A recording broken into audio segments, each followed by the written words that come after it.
Broadcasting right to tape from beautiful Omaha, Nebraska, where on a clear night you can almost see RutgersKev returning from his office Christmas party.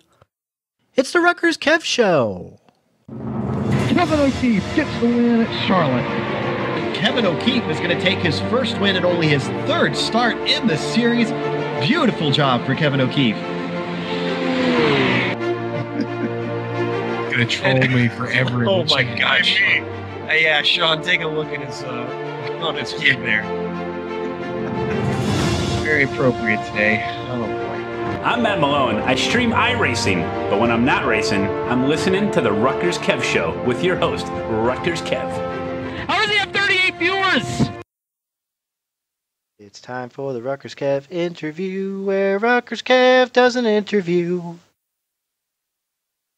Hello, everybody, and welcome to another episode of the RutgersKev Show. I am joined today by Twitch streamer and camel racing extraordinaire Riley Thompson. Riley, say hi. Hello. Riley, now I believe podcasting may have an age limit, so let me just ask you, you're how old again? 15 years old. Okay, I believe the age limit is 14 and a half, so I think we're good on that one. Not sure. Did I get a permission slip from your parents? I think I turned one later or earlier. I think you might have gotten it, but I'm not sure. Okay. Now you've been streaming for a while. When did you start? I think it was when I was like 10 or 11 when I just had an old laptop. So it's definitely been going on for a while. Well, how do your parents feel about that? Because I have kids, and I want them to be active on, part of my channel when they get a little older. And I actually had my 4-year-old son on Twitch just last week. But how do your parents feel about yourself, putting yourself out there? I don't think they really mind it too much. I mean, mainly it's me actually getting out and talking to people in the end. But to be honest, they don't really look into it too much. So it's really just me on my own. And I kind of just know enough people to where I think it takes over on itself. Have you ever had any incidents on stream or like your parents will walk in or something like that? Every once in a while they'll walk in to say like come eat or something, but that's really it, to be honest. But nothing like so embarrassing it would be like a Twitch clip. Yeah. Because if something happened, I would have definitely known about it. Yeah. That's kind of what I do. All right, so I know you. I've known you, in the Twitch world for years. That's what I'm saying. You're only 15. That's kind of even crazy to think about. I'm 20 years older than you, but I know it's good to have you as part of the group. So I know you race Camel. That's Saturday mornings mostly, and I know you're in the Majors series. You're racing in Atlantic. Are you going to be in Pacific this year? I'll be in Americas this year. Yeah, Americas. They're calling it. Right. I know they only have one. Yeah. They only have one division. All right, so you'll be against me this year because I'm going to be in that region as well. Do you have a team for the majors? Yeah, I'm going to be running with my other team or my actual normal team. Last season I was running with Turn One Heroes, but unfortunately they're disbanding, and I was just kind of running with them for Lamont at the start. But I just remembered that basically Americas was actually too late for me, so I'll be running in Europe instead. So I'll at least be able to watch the races, hopefully. Oh, good. Well, because I can't beat you, so that's good. Yeah, one less person to worry about. Especially in the camel cars, because that's a shame because the camels are doing Sebring this year, and I just did the 300-kilometer race at Sebring's this majors practice. Did you guys organize that specifically because the majors were going there, or did it just happen to be that way? I think in the end it just happened to be that way because we decided, I think a couple of seasons ago, we'd start hosting these events normally over week 13.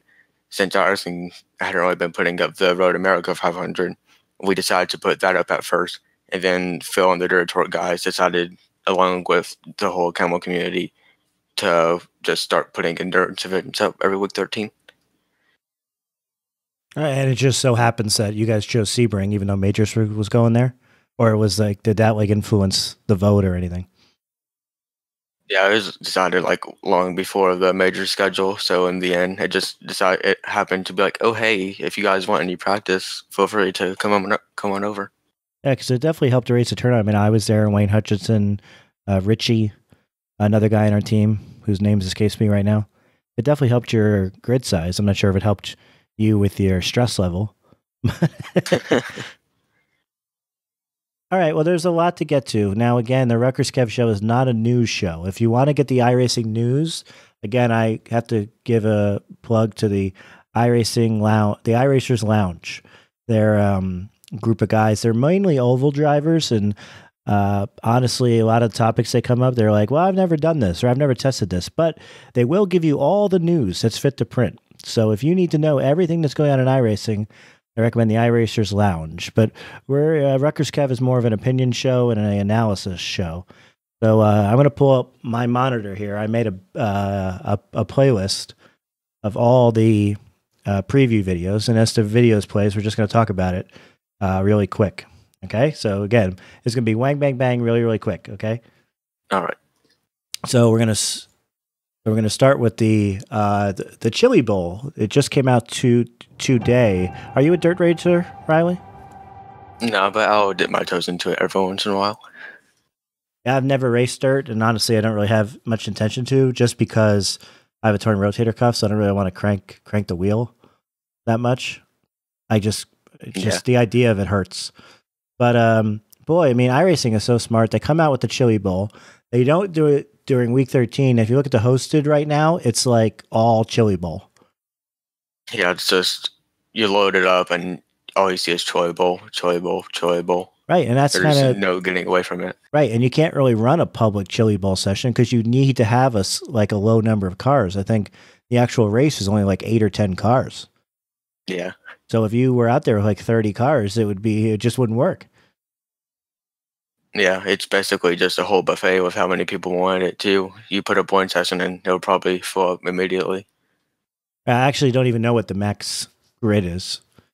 I actually don't know how many cars you can have in the server. But I mean, how smart are they? So whether it's on purpose or not, I don't know. But they put it out and then they make people pay for the hosted. Like they just dollar bills. Yeah, it turned out pretty well, and then they also were able to make it the full $15 instead of a small price track because it's indoor, I think. So they definitely probably got a pretty good receipt this week. Yeah, they definitely put a lot of work into it. I'm not even saying they're like ripping people off. I mean, it looks beautiful. It's an indoor track. I mean, like Kevin Swindell was on Twitch today, 4 times Chili Bowl champion. So how can you go wrong? So yeah. All right, so that's that news. In other news, we got a pit crews for the IndyCar. And if we get pit crews at IndyCar, you can only imagine other cars are coming in the future. You race NASCAR, Riley? Do you like to have any animated pit crews? Yeah, basically anything race, to be honest. So it's definitely nice to be able to see if you're going to have a slow stop or not. Yeah, but see, if you remember when the NASCAR came out, they made the pit box a lot smaller. I wonder if that's going to happen this time too. Yeah, to be honest, when I was testing it earlier, it would actually seem kind of easier because you already had your pit crew sitting out, so you could really know where you were going to pull into. All right, well, next up is the big news of the week. So iRacing has increased their prize pools for every World Championship Series. Now, 2 weeks ago, roughly, 2 episodes ago, let's say, I had Kevin Ellis Jr. on the show, and he talked about how disappointing it was that the prize pools for the World Championship were what they were. And let's just put this in perspective, okay? If you finish in 10th place in the World Championship Series, then by default, you're the 10th best driver in the world, okay? Arguments aside, okay? For that, you got 250 iRacing credits, okay? They just did a Week 13 event, and the winner got 250 iRacing credits.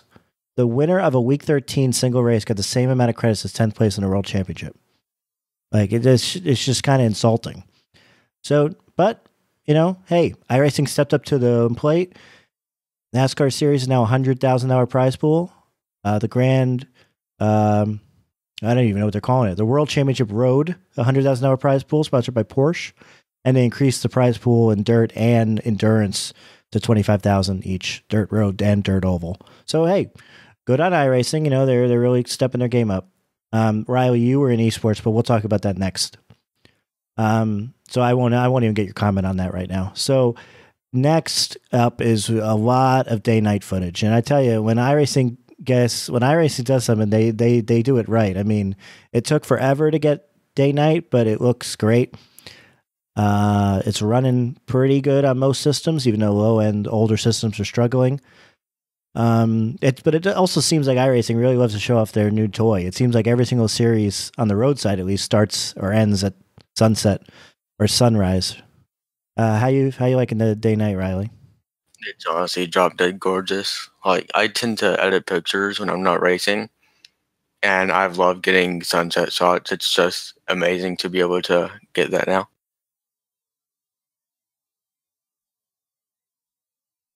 Honestly, it's been about the same, I think. So podcast error. I had my mic muted there, so I asked you how it affected you graphically. So it's no issue at all. What are you running? You running triples? No, I'm on single monitor currently. All right. And how many frames per second do you normally get? On my own, I think I was getting about 120 to 130. So I think on average in a race, it tends to be around 80 to 90. Okay. Hey, that's not bad. I'm in virtual reality, so I upgraded my system, so I can't even tell you. So I guess now's a good time to tell you. So tell the listeners, that is. So I upgraded my system. I got a gaming PC. I turned the old gaming PC into a streaming PC. I also got a butt kicker and a stream deck. And that's all to allow myself to stream in high quality VR, because I felt that streaming in VR, I had to sacrifice something. I had to sacrifice either graphics or the ability to stream in high quality. And eventually it just came to the point where it's like, well, I'd rather just race VR in good graphics. Well, so I stopped streaming. But then it got to the point where it was like, I was even struggling to run good graphics with the old computer. So it's just like, you know what? Let's upgrade. So altogether, let's just say $1,500. Oh, I also got a butt kicker. I'm not sure if I mentioned that. So altogether, like $1,500. So I get all set up. I start streaming. And then, it dawns on me, hypothetically, because I got contacted by my cable company, that I have a data limit with Cox. So I have one terabyte of data. So if I stream at 1080p, I'm using up all that data. Now combine that with my kids are getting tablets for Christmas. We all have smart TVs in the house. Everything is basically streamed. So in 6 days, I used up 30% of my data limit. So I'd like to thank all the all the Patreon supporters for the audio version of the podcast. We've got great support. We were able to blow through our goals for the audio version of the podcast. So now I increased the Patreon goals, and we already got some support. Thank you very much to all my Patreon supporters. So if you like the content that I make, if you want to support the stream, the podcast, or just, throw me a bone, it's patreon.com/RutgersKev. So thanks you to all of my Patreon supporters.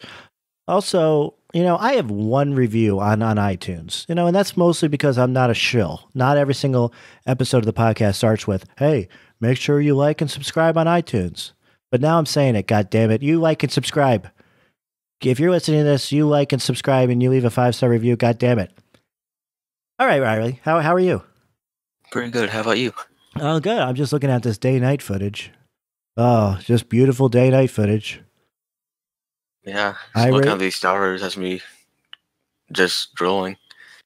They just love their day-night footage. They put it, they obviously made it beautiful. All right, so let's move on to the next topic. So, 2 new tracks in iRacing, the Roval and Schuba. And boy, again, iRacing really, really loves to show off their new toys. So GT3 Series runs both of those tracks to start the season.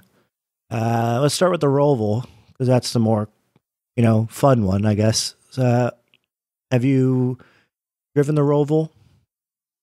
Yeah, and those turtles are crazy. Yeah, and it's just it's amazing, a track like that, the difference in speed between some cars, like your average driver and your regular driver, because the track doesn't seem that difficult, but you can get multiple seconds of speed, and it all really depends on how you take that chicane and how you take that turn entering the oval. And it's like every space, it seems like you may not be able to get in time, but there's so much time to be found in every inch of the track, especially compared to, say, Le Mans. It's like you'd think there wouldn't be much time to find, but you'd be surprised. Right, and it seems to me, I've only driven on it once and I crashed, but it seems to me like the margin for error in that backstretch chicane is so small compared to like the bus stop at Daytona. Yeah.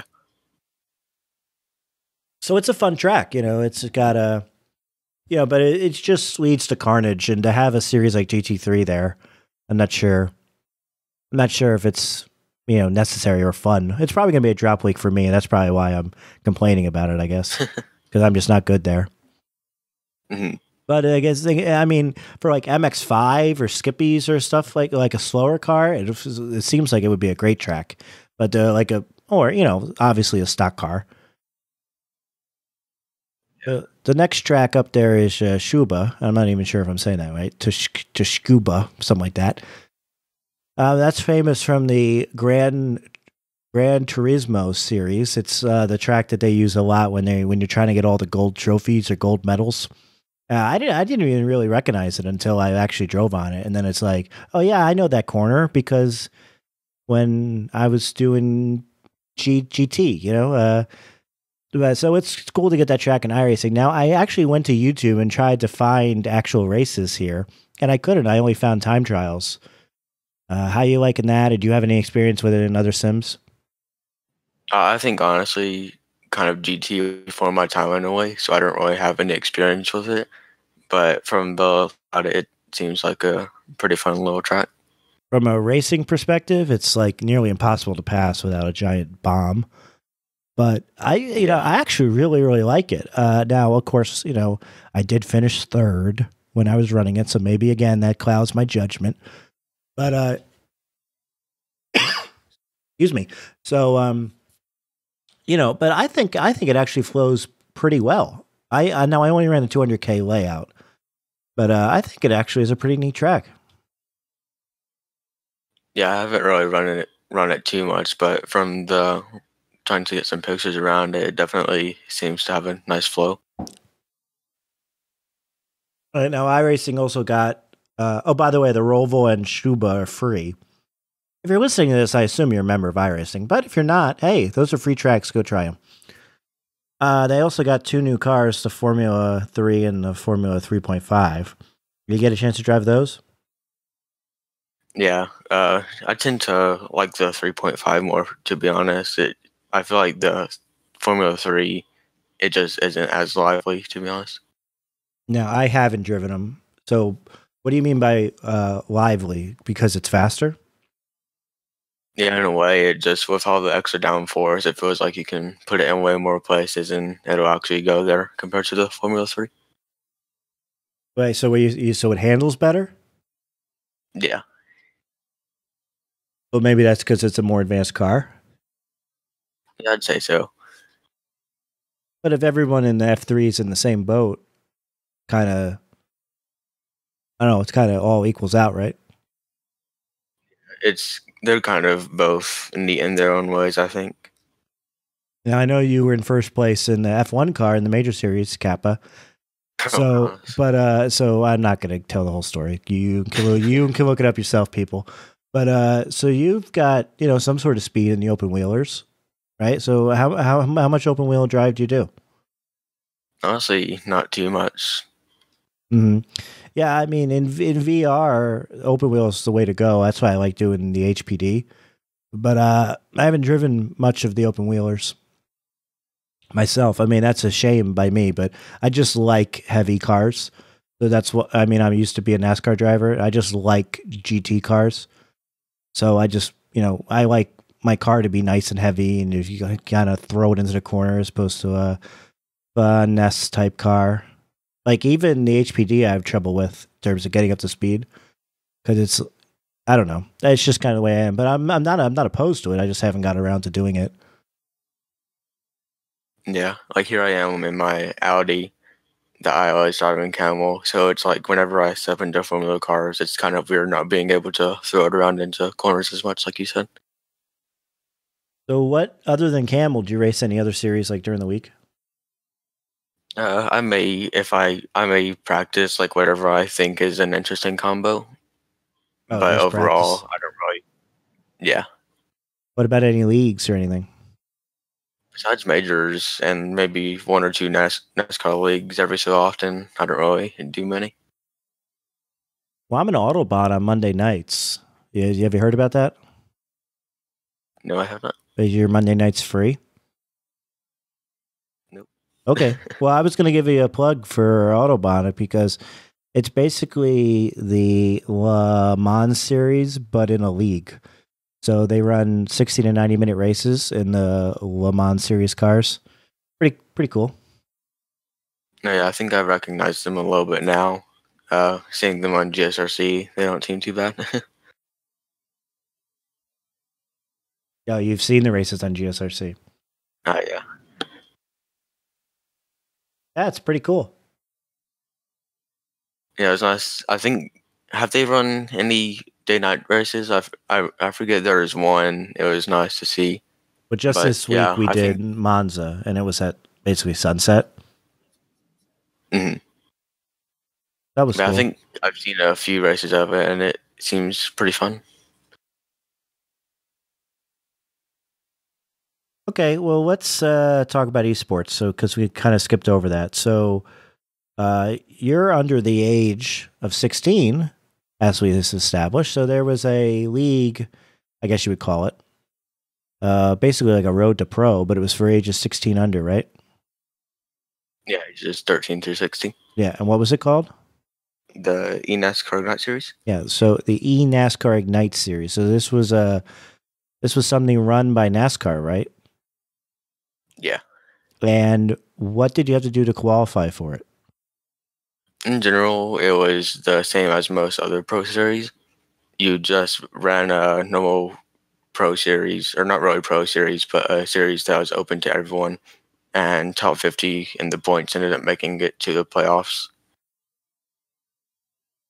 So, so they did like advanced legends, Yeah. and then did you guys organize like a strength of field that you would all meet?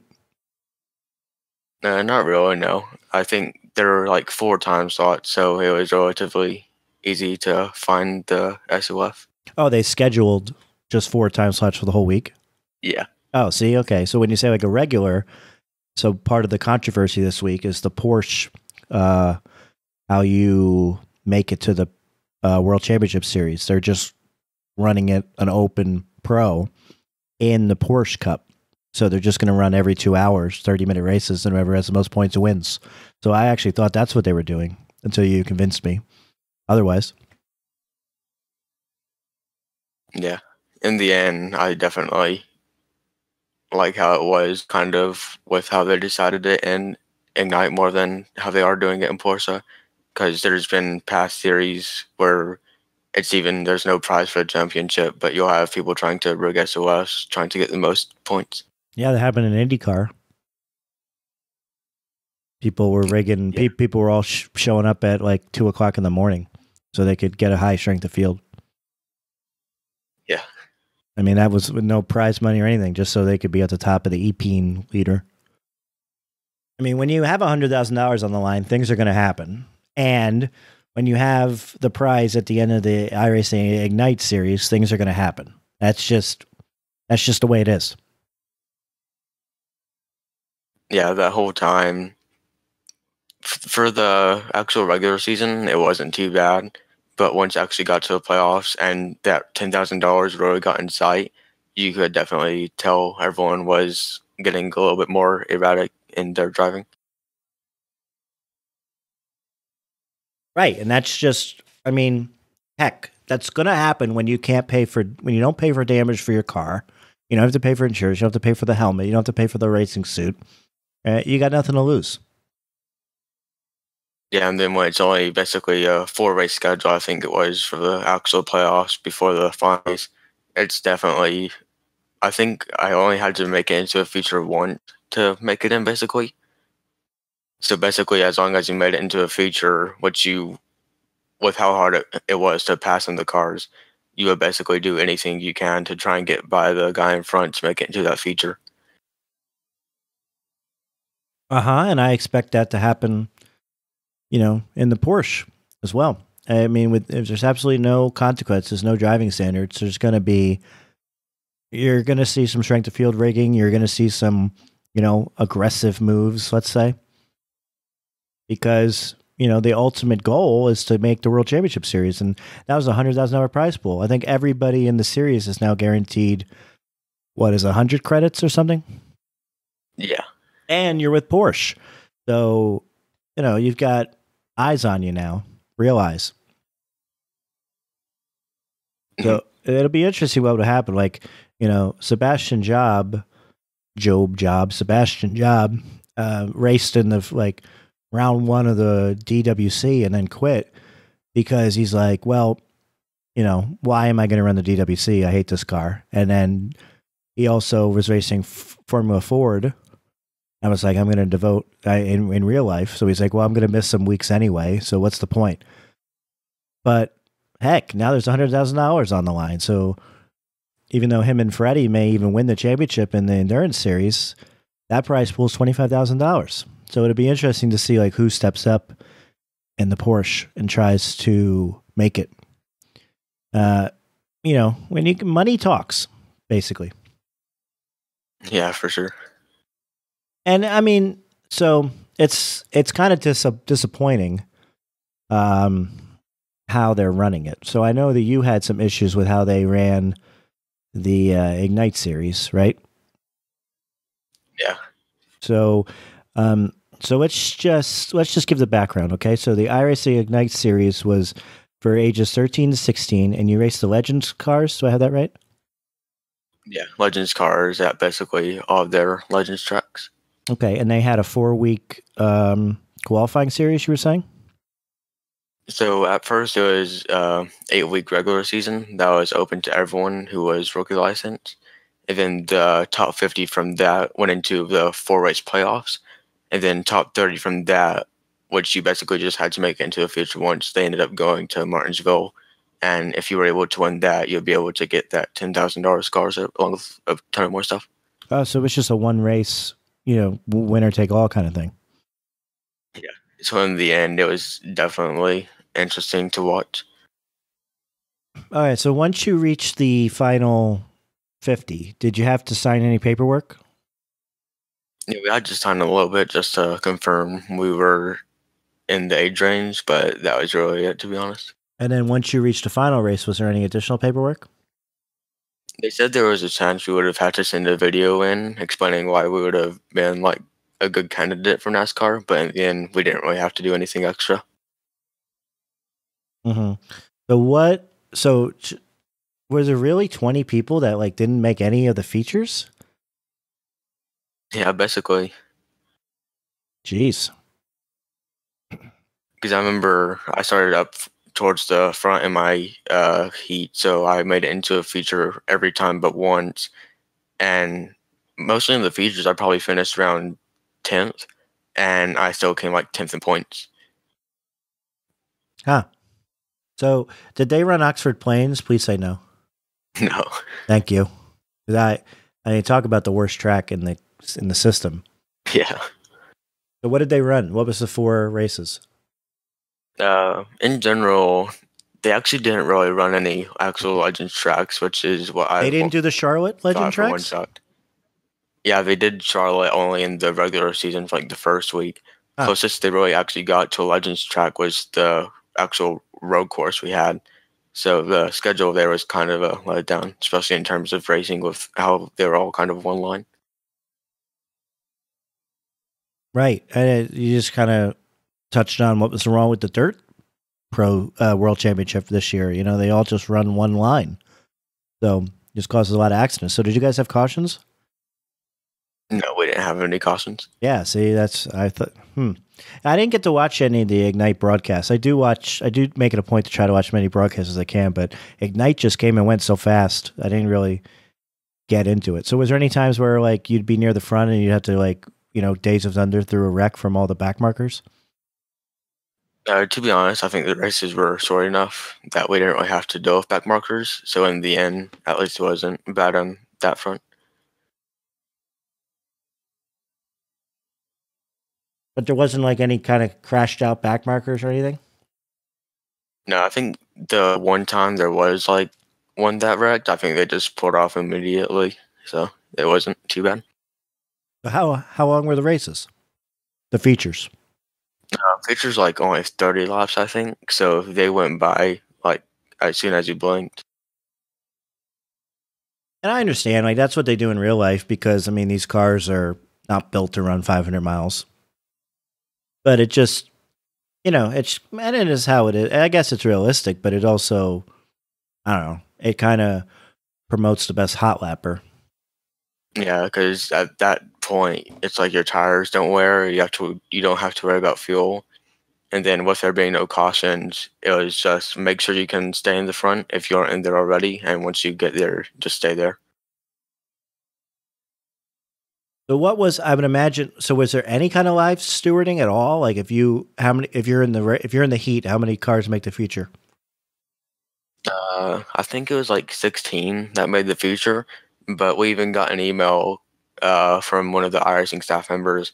Like he was in the races and like muting chat if like someone was being unruly, but he even sent out an email after one incident to clarify that he was not live stewarding. So we definitely didn't have any of those. So like 17th could just flat out dump 16th and it wouldn't be a problem? Basically, unless they filed a protest afterward. But either way, damage would already be done. Uh-huh. So what, in the final race, was there any other prizes other than first? No, it was just winner take all. Where'd you wind up finishing? I ended up basically making contact with a friend in the heat race, and so that dropped me to the what's it called? It was like the C or B main.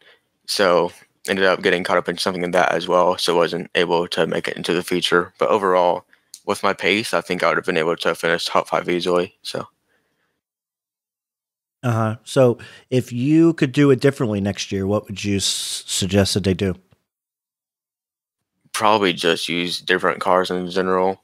I think it would be nice if they honestly use the Cup cars or Xfinity cars, because in real life, you've say got the Xfinity series, their slogan is names aren't made here, and considering how they're trying to make names, I think it would be kind of cool if they use those. I mean, I kind of understand what they're doing from like a marketing perspective. I mean, 13-year-olds are supposed to be at their local short tracks and Legends cars. Yeah. So, okay.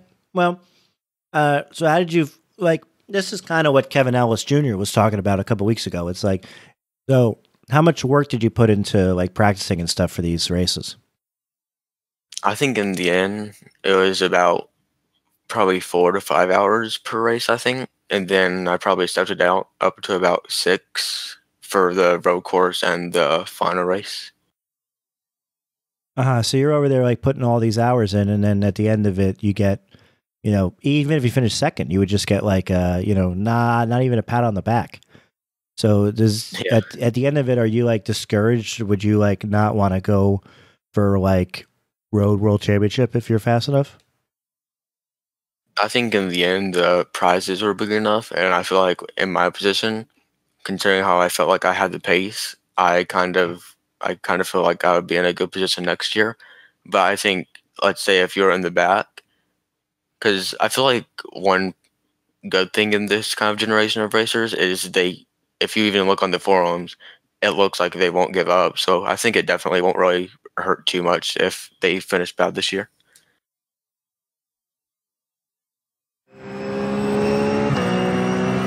Okay.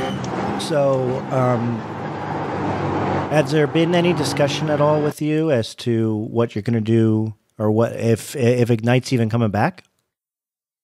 I mean, have you heard anything? I haven't heard anything, but I think considering how the sub forum is still alive, and I think they've kind of mentioned stuff in a way still, I think it will definitely be coming back next year. The guy that won the scholarship, did he go? Like, what did he win exactly? It was a $10,000 scholarship, VIP experience to Martinsville. I think it was a new racing rig as well. driving experience with, I think it was the Rusty Wallace or Richard Petty, I forget. But basically, it was everything you could ever imagine. And has he done that yet? Yeah, I think so. And especially one thing interesting about those prizes was like the guy that won, it was Zach Novak. He's a peak driver. And at the time, that those Ignite prizes were more than what the peak drivers would get as the champion. Yep. So it's definitely nice to see them stepping it up in peak next year with how much work those guys put in, because we are fixed sets. So with all the sets, all the work they put in on those sets and all the time for everything, they definitely deserve more. And it's glad to see. I'm glad to see that they finally got that. He's fixed sets and you still spent all that time practicing. Yeah. Yeah, that's a shame, really. So, okay. So give your plug, give your, your Twitch handle, all that, and your YouTube. Your YouTube needs more views. I tell you, some of your videos only have like 1 view. If you want to see how to drive Camel, if you want to see how to drive, let's just say the DP at Coda, go check out Riley's channels because you can see his inputs. And he's a good driver. So Riley, what's your info? No, basically on everything you can find me just at Riley T56. And right now, just trying to get better at things, I guess. Where's the 56 come from? I honestly don't even remember. I think it just, at first I used to use 39, I think. So 56 actually, I use 56 in soccer. And when I used to play like a NASCAR inside line, 56 was taken. Went to the 39 for a time. And then for some league I was in, 39 was then taken. And 56 was open. So ended up taking that. And so basically from then on, I really started to use 56 for everything again. All right, Riley. So I was just going to say thanks for being on the show. So it's Riley T56. Do you have a Twitter or anything? Yeah, you can find me on Twitter at, I think it's Riley_T56 because some other fake Riley had to take that other name. So yeah, besides that, yeah. Speaking of a quote fake Riley, there's 2 Rileys on Twitch. So you got some competition there, even for Riley. Yeah. All right. Well, thanks for being on the show. I'll have you back on the future if you want to come back. It's good to have all content creators on the show. Hey, actually, let's talk about just being a content creator. Like, how do you feel? Do you feel like it helps you race? It helps you focus? Do you like just hanging out with people? You ever have any issues reading the chat? Maybe down the straightaway at Suzuka or something. Oh, no. Yeah, in general, I actually think it kind of helps me focus because I kind of have a saying to myself that a racer's worst nightmare is focus, because once you get in that comfy spot from when you're focusing, you tend to make mistakes. So being able to look at chat and talk to people, it kind of gets you comfy, but in a way that you're still actually trying to pay more attention to the car. So I think it's definitely actually helpful to me. All right. Is there anything that you wish we could change about iRacing to help you as a content creator? Honestly, there's not really too much. I feel like with how much you can change in the game, you basically have all the possibilities and opportunities that you can use to be a better content creator. All right, iRacing perfect. Confirmed. Yep. All right, Riley, thanks for being on the show. We're going to play a little live read, and then we're going to donk it up. So once again, thank you to all my Patreon supporters. You've been a big help. Patreon.com/RutgersKev. Again, I'm going to be a shrill here. Please leave a review on your podcasting platform. So I have like no reviews. There's like 300 people a week that listen to this thing. Somebody leave a review, please, for crying out loud. All right. I actually had to change the name. Now it's called the RutgersKev Show, a iRacing podcast, because when you search for iRacing in the app store or the podcast store, my podcast doesn't come up. How stupid is that? So I need your help. I need your help to spread the word. And if you want to support me, support the streams, patreon.com/RutgersKev. Okay? So live read and then a donk. All right. And now it's time for a RutgersKev sponsored live read. Ooh, read it to me live. Do you want RutgersKev to do your next live read? Hi, I'm RutgersKev, and I'm here to talk to you about RutgersKev's live reads. RutgersKev has been doing live reads for businesses since 2018. You might remember my famous commercials for Joe's Pillow World, Griffin's Home for Mythical Flying Horses, and of course, Christina's Wigs. Just listen to these satisfied customers. I opened up a 50% off marijuana dispensary. I figured I wouldn't get any customers, but after my RutgersKev live read, people were lined up out the door. Thanks, RutgersKev. Your live read for free naked back rubs for every order really increased my business. Yo, RutgersKev. I got a lot of back orders for mythical flying horses thanks to your live read.